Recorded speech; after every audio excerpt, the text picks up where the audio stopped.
Damascus Steel Knife Mike Holder Daniel here to come in and talk to you about some character writing ideas, specifically when it comes to handling how you want to write your fantasy protagonists. There's a lot of videos out there like, oh, here's how to write characters. Hit these 5 key points. And they're going to hit on 3 things you're going to hear all the time. Internal dialogue, their actions, and their relationships. Those are 3 things I think we all kind of get the point of. No one is going to hear those 3 and be like, oh, that's a part of character development?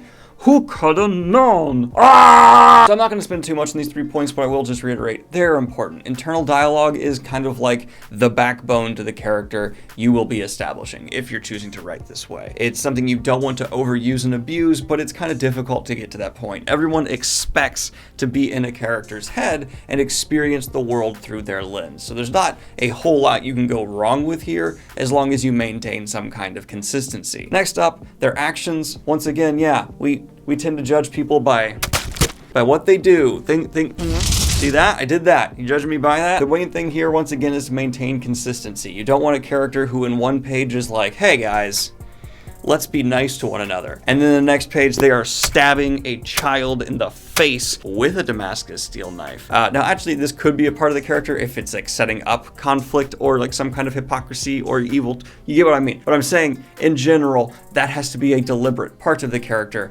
Otherwise, their actions are just gonna feel a bit off. So keep that in mind. And then finally, yeah, relationships are gonna be really, really important to how your character is viewed by the reader, us, the audience, and others around them. So relationships, in my opinion, of these 3 are the most important to get right. Honestly, you can have no internal dialogue from the character. They cannot do a whole lot, but I personally take a lot away from how I view characters in their relationships with others. It's a tremendous part of how we get the complete picture. A go-to example I often point to for this is Harry Dresden. Dresden, obviously, we get a lot of internal dialogue from. His actions are bold and consistent, but to me, most importantly, all of the relationships around him help paint a complete cohesive picture while providing different angles. I like to think of one of those things where you see like a camera test where it's like different focal lengths on the same person, and you know it's the same person, but every different lens gives them a different look.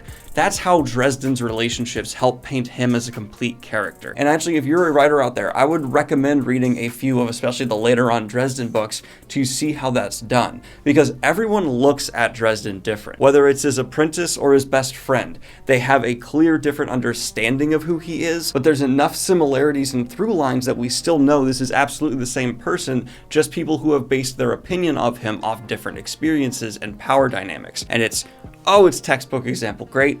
10 out of 10 recommend. But now I want to get into things that are not quite as obvious when it comes to crafting characters in fantasy books that I find to be very, very important. Number 1 I see often, especially with newer authors, is a lot of people don't consider or take fully into account a person's upbringing and place in the world and how it should affect every single scene they are in, especially when they're interacting with others that are not of that similar upbringing or background. Place in society dictates far more, even in the real world, than most people are willing to admit. Someone who's of the noble class, someone who is educated, someone who has a very gifted upbringing in a medieval typical fantasy world should not talk, should not walk, should not carry themselves in any way, shape, or form in a similar way to those who are born of a much lesser societal class. And if you do not take the time to acknowledge that on some level of your text, it's going to stick out like a sore thumb to me. If you have a prince who is interacting with a farmer and no one notes any differences between the two, the immersion of your world will be broken, in my opinion. Because every day in society, we're noticing this stuff. If you're in a hoodie and sweatpants and someone walks up to you in a really nice swanky suit and starts talking, you feel that. Whether you consciously talk about it or it's just something that does shift the dynamic, there's a reason we wear the clothes we do and speak the way we speak. It influences our actions with everyone around us, and people, whether they consciously or subconsciously note it, it influences them. Now, you don't need to do something as obvious in your story as going, oh yes, this noble's coat was quite nice, and this barkeep had some stains on him. But there can be smaller, subtler ways to inflect this influence on a conversation. One of my favorite examples of this that is continually handled magnificently actually comes in A Song of Ice and Fire. I always feel the position that the characters are speaking from within Martin's work. And because he as an author is so consistent with never losing exactly what position in society his characters are coming from, it behooves him when he actually tries to break this. He can have a character who actually kind of just rejects this kind of social standing situation and speaks throughout whatever through lines in their cultural norms. And as a result, that character stands out as somebody who rejects a lot of these societal things and positions themselves in a way where the reader can be like, oh, an outsider. Someone who's smarmy. It's Tyrion. Tyrion is the one I'm talking about the most. Tyrion's freaking amazing. But when Ned Stark is talking to King Baratheon, he has a little bit of reverence, even though they're friends, which gives you some information about Ned. See how he's using these type of things for character development and just enhancing individual scenes and dialogue? And then you have someone who pushes back, like I said, so strongly with Tyrion that it gives you all the character building you really need to fully understand him. He's someone who's been scorned by society and as a result kind of scorns society back and refuses to walk and talk these social norms, and so he's just breaking through. Now, if you've done none of this and you just have all nobles and peasants walking around going, hey y'all, good day, we speak the same, it's a huge aspect to your world building that then can enhance character that you're just missing out on. It's not something you should probably write in your first draft, but especially your second, third time through, definitely needs to be paid attention to. Now, another thing a lot of people don't actually think through when crafting characters that drives me insane is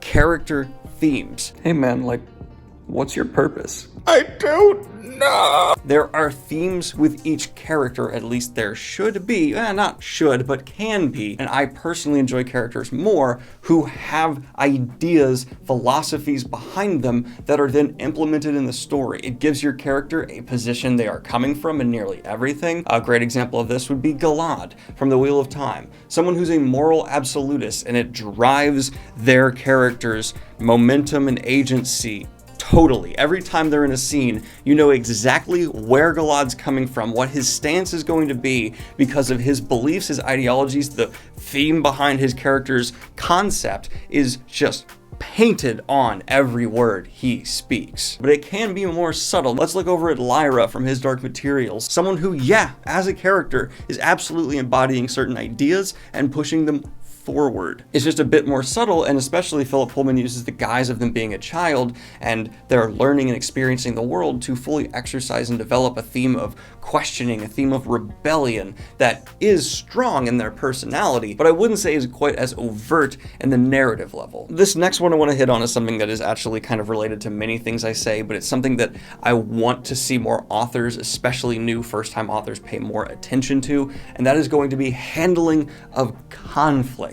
So a lot of times people who are just writing characters for the first time do a pretty good job of handling personality, and agency is not always forgotten, especially by newbie authors who really want to make their character come forward. There's a lot of conversation around agency right now, and it's resulted in a lot of people stepping up that part of their writing. Great. But if you have a party of 4 characters here, and their first major conflict arises. If all 4 of them, even though they're just like village vagabonds or what have you, step up and meet the challenge and fight, that's not how people work. Everyone handles conflict differently. Let's say they're in an inn and someone pulls a knife on your group. You might have one person who's just immediately like, oh, haha, stabby, stabby, let's fight back. You should have another who maybe tries to resolve things with words. A character who is displaying patience. Someone who's just cowering in fear.